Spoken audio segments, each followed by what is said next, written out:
వేడి వేడి ఇడ్లీ మా పుట్టోడి కోసం కాదు కాదు నా కోసం వేడి వేడి ఇడ్లీ. ఇడ్లీ పిండి ఉంది అంటే ఇడ్లీ తిన్నాడంట. ఆయిల్లో మంచిగా దేవేస్తే ఆయిల్లో స్నానం చేసిన వడ కావాలని చెప్పి. ఉన్నమే ఇద్దరము, ఇద్దరికి 2 వెరైటీస్ ఆఫ్ టిఫిన్స్ అవసరమా? అడ్జస్ట్ చేసుకోవచ్చుగా. చెప్పు, చెప్పండి మీరైనా అడ్జస్ట్ చేసుకోమని. ఇడ్లీ తింటావా నాన్న? ఎందుకు?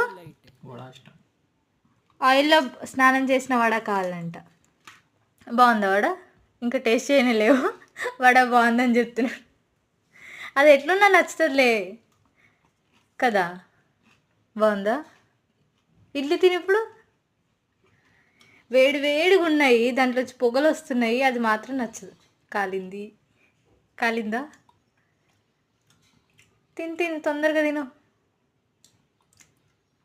ఎట్లుంది మరి?